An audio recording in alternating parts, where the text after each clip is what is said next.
side now. Right here.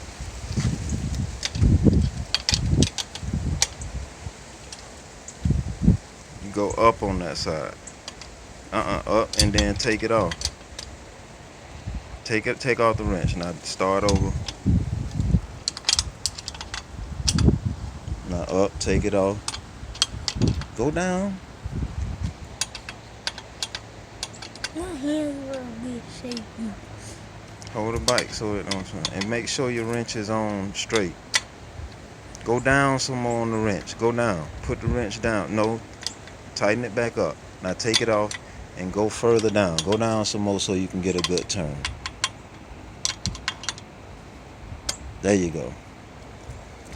And sometimes you can put your foot on the handlebars. Pull it tight. Tight. Alright. Do the other side tight. Make sure it's tight.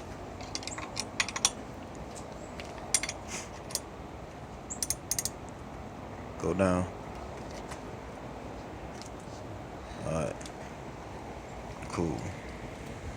It's stuck.